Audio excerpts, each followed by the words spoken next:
Y'all can see that the ground is still very wet. I still got the sinus thing going on. It's messing up my sinuses, but the ground is still very wet. I cannot bring a trailer back here, so this week I'm not bringing in any cattle. So I just gotta work with what I got for now. Here about next week. Well, I have to take a look at what's going on next week. It's supposed to rain again on Monday. But yesterday, excuse me, my voice is kind of gone. But yesterday, I was just kind of looking around, and I found a gun for sale that I actually bought. It's a Glock 19 Gen 3, and this website righttobear.com is selling them, selling a build kit for $210. So it's a complete Glock 19 build kit, and they're selling it for $210 after shipping. And you have to use discount code The Ball, THEBALL, The Ball. And if you use discount code The Ball, all one word, all caps, that Glock 19, they're selling it for just about $215. And so I went ahead and bought that because, okay, here's the thing, right? This is how I think about like, it doesn't matter if it's cattle, it doesn't matter if it's a gun, it doesn't matter if it's cattle.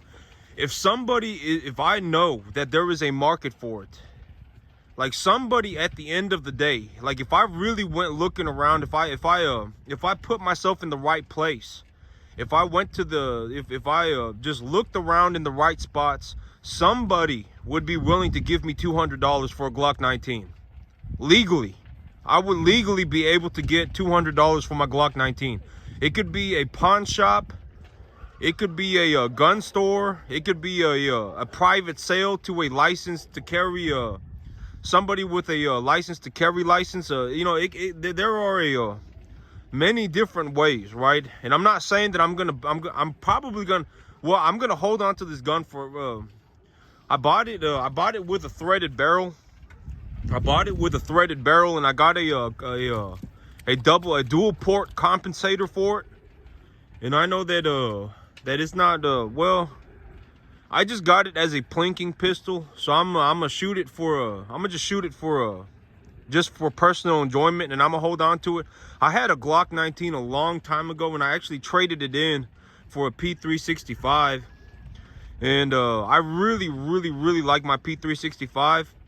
But the Glock 19, it's got a RMR cutout on the slide, and RMR cutouts, from my understanding, the RMR red dot sights are expensive. They're expensive, and so I'm gonna have to see what I'm gonna do. But I mean, even with the iron sights, the thing about iron sights is that they're very hard to aim, and but if I like in a plinking situation, like if I'm just standing still, not doing anything, just looking down, looking down range, aiming my gun, and and I take 5, 6, 7 seconds to make a shot, I can make it on an iron sight. Like if it's just like me shooting at a brick 40 yards away, like if I put a brick on the ground 40 yards away and I have a iron sight pistol, I mean, in those situations, I can still make the shot.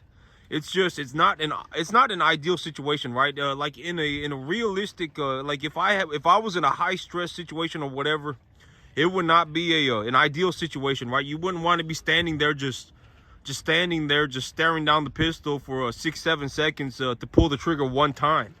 It wouldn't be an ideal situation. But in terms of just me having a gun to shoot for fun in my backyard, an iron sight is just fine. And one day, if I find a very good deal on an RMR red dot, I'll buy it. But I'm not paying $400 for a brand new in box RMR red dot sight. Yep. That's the thing about me, is that I don't really like paying full price on guns at all, ever. Because the gun market, I mean, it's such a saturated market. There's so many opportunities, and that's the way with everything, right?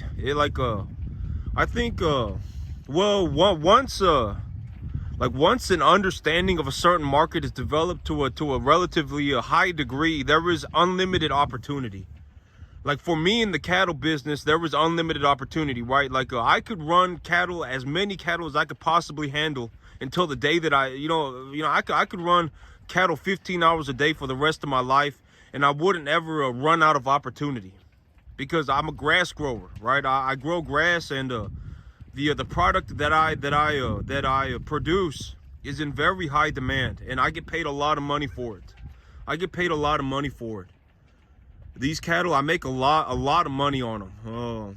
When I started selling cattle, when I was selling cattle in the past, here a few months ago, when I was selling cattle, I made money so fast that it actually threw me in a different financial world. That is the best way for me to put it. There was like me yesterday when I was looking at my guns, I remember thinking, man, I remember when I bought this Palmetto State Armory upper. The reason I bought it was because I could replace the whole thing for $200. That was my whole reason for buying it. And nowadays, when I think about it now, when I look at it now, even if it cost me $200 to replace just the barrel of a gun, like let's say one of my barrels go out, right, and I have to buy a new barrel, even if it costs me $450 to replace that barrel, it don't really matter to me anymore. It don't really matter. I mean, it don't really matter to me anymore. I'm not gonna say it don't matter, because money's important, but it's just different for me now. Like if I'm sitting around and I go, man, I really want to buy this gun for $200. They're selling brand new Glock 19s for $200. If I want to buy it, I don't have to look around in my budget and go, oh man, do I have $200? Oh man, am I gonna do this? It don't even matter. I'll just buy it. I don't even have to really look. The $200, it don't even really matter anymore. I don't even consider it. And so, when I was selling cattle, I made so much money so fast when I was selling cattle that, I mean, it threw me into a different financial realm. The things that I used to think about financially, I don't even consider it anymore. Like I remember I was sitting there paying my my internet bill. I was sitting there paying my internet bill, and I remember looking at the different internet plans for my internet bill. And I remember, I was looking through the internet bill, and I realized that the plan above me, like if I wanted to double my internet speed, I would have to pay $10 more a month. And I remember when I signed up for my internet, I remember specifically I chose the internet that I did because it was $49.99 and $50 was what I could afford. It didn't matter that that I could double my internet speed for $10 more a month. It didn't matter if I just paid $59.99 that I could double my internet speed. And now it's like, man, if I want to double my internet speed, I'll just do it. I'll just do it. I'll just pay the $10 a month. It don't matter anymore. It threw me into a different financial universe. Like this is my first time ever just sitting around with tens of thousands of dollars. I mean, I don't know exactly how much money I have in all my bank accounts combined, because I got a business account and a personal account. But I mean, it's a lot of money. Oh, no, I'm not going to say it's a lot, but I mean, it's more money than I've ever had. Tens of thousands. And so, I mean, and that's after whatever's been happening so far to this point. I still have that much money left. That's how much money I've been making in the cattle business. I make a drastic amount of money in the cattle business. And at the end of the day, the reason that I did make this much money in the cattle business is because my product is in such high demand. People, they don't really get to, here in America, farmers like me get paid the most amount of money in terms of the beef cattle industry. People love grass-fed beef. They love grass-fed beef in America. There's something about just cattle walking around on grass.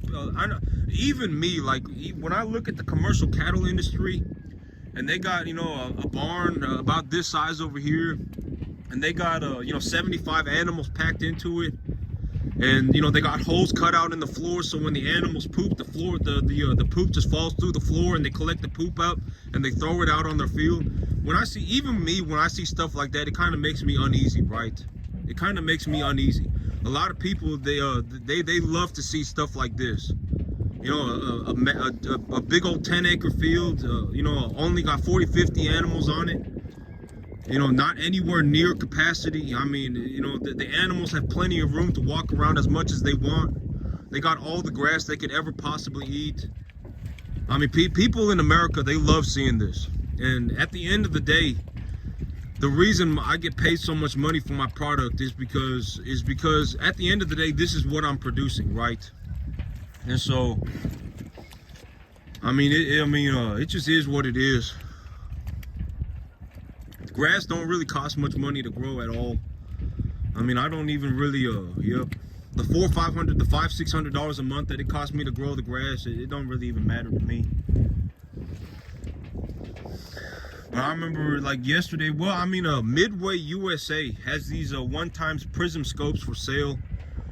It's from Vortex, I think, Vortex Spitfire one-time Prism scope. I forgot to tell y'all about this, but they had them for sale $120, but now they got them for sale they're $150. And but I bought one of them and I really like mine. I got mine in yesterday and I really like it. I like it. I really like it. It's a but you know, I remember thinking about this, but the $130 that I spent on that scope, I remember thinking about this, but while that scope was on its way to me, this is a good idea of what kind of money I am making out here. While that scope was on its way to me, I made enough money to buy like freaking like 15 of them. While that scope was on the way to me, it took like a week for it to get here. I could, you know, in that week that I was waiting, I could have bought, I made enough money to buy like 25 of them. And so, you know, that's the thing, is like, you know, if I want to go and I want to spend $200, I just go and spend $200. I don't even think about it anymore. If I want to go and spend, like, if I see like, man, I really want this gun, man, I really, and I think that this is a good mentality change for people. If you really want something, granted that you're disciplined enough to have like a realistic expectation of the world, right? If you really want something that and you have enough discipline to have a realistic expectation of the world, you should go and you should find a way to buy it. You should. Like me, like if I really want a $200 gun, I'm not gonna sit around and go, oh my God, where am I gonna get the $200 from? I'm just gonna go out and find a way to make the $200. Like that is what I believe. Like if I really want a $120 scope, I'm gonna go and, like, let's say that Midway USA's got these scopes on sale. They're you know, and they're $120 right now, and I'm like, man, I really want the scope. I've gotten astigmatism in my eye and I really want this scope. It's $120. I'm not gonna sit there and go, oh man, where am I gonna get the $120 from? I'm just gonna go and find a way to make the $120. And stuff like land, and let's say like stuff like land, right? Land and whatever, cattle or whatever, right? Like if I really want a piece of land, and I take a look and I go, okay, you know, if I go out into this area and I buy a 10-acre piece of land, it's gonna be $600 a month, and I'm gonna have to take a 30-year loan on it. You should just, and you're dead set on this is what you want to do, you should find a way. You should just sign the paperwork for the 30-year loan. That's what I personally believe. Personally, that is what I believe. I believe that people who give up the moment they hit some hardship, it turns into a very bad habit. You know, oh my God, I can't afford this. Oh man, I can't afford that. Oh man, I can't afford this. Oh man, everything's unfair. I mean, it turns into a very bad habit, and then it becomes all-consuming. You know, you cut off your ability to learn, you cut off your ability to develop, and you just turn into this miserable creature. And so that's personally just my belief system. Like if I was genuinely looking to buy something and I was like, man, I really need, you know, I found a very good deal on a whatever, right? On a ballistics advantage AR-15 upper. You know, these guns, they normally sell for $800, and I can get it for $500. I would just find a way to make the. Granted that nowadays, if I want to spend $500, you know, because me, I'm not gonna go and buy a, you know, I don't have a major spending problem. That's one of the big benefits for me. And I don't know if it's I would say that I'm actually gonna have to go back to the back right now to check what the status of the grass is, because this grass, I don't know if it's gone dormant or what's going on with it, but I'm gonna see if it's growing. Because when I drive around, you know, I got several hundred acres of hay next to me. So if I go around the corner, they got several hundred acres of hay, but their hay, it doesn't ever look very good. I'm gonna just be honest. The farmer over there, he just does not do very good. I probably grow more hay on my 10 acres than he does on 100. And his grass, I can't ever tell what's going on with him, because I don't think well, I know for sure he does not fertilize his grass properly. He does not fertilize his grass properly. And it is a man. I'm not saying to just be like, oh, all farmers are men. I'm just saying that it is a man. I've seen him before.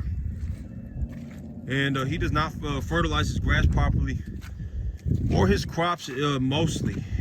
And so, and his grass out there does not look very good. And so, but one of the things that I do is that when I drive by his field, is that I collect information off of his field. Because if I really want to see what a grass field looks like that has not been maintained properly, I mean, his field is a very good example of that. And so if I really want to just drive around and take a look at his field, or I mean, I use his field, when I drive by his field, I take a good look at his field to see what kind of well, he's definitely got a phosphorus and potassium. I don't even know, his grass is so stunted that it needs everything. It needs everything. And so when I drive by his field, I take a look at his crop, and he doesn't ever really do very good. And I'm able to collect information off of his field. And I'm not like throwing shade on him. I'm just saying it is what it is. But my grass out here, it's definitely greening up. It's definitely greening up, but I can't tell if it's going dormant. I can't tell if it's going dormant.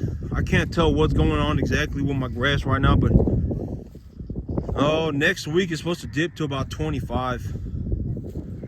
And yeah, I would say my grass looks okay. It's not exactly ideal. I mean, it's a bit too cold for my grass to grow properly, but it's not like the cattle have not grazed it down to the ground yet. If the cattle were hungry, real hungry, they would be grazing all this stuff down to the ground. And right now, it's not down to the ground, not yet. And the grass in the back tends to be better, but I would say that in these conditions that the field is in right now, if it was warmer, the grass should be growing. There's plenty of moisture in the ground. When I'm walking around, you can actually see my boots are collecting mud. My boots are probably going I would say about 1 inch into the ground every time I take a step. And so there's definitely some moisture in the ground. There's definitely moisture in the ground. The mineral levels on the field are good enough to sustain rapid plant growth to a certain degree. But yeah, but my field is definitely I think it's too cold. I think it's too cold and it's gone dormant. I think it is too cold and it has gone dormant. But the cattle haven't grazed it down to the ground yet, so I know that it's not like they're struggling out here. But yep, that's it for me today, YouTube. Y'all have a good one.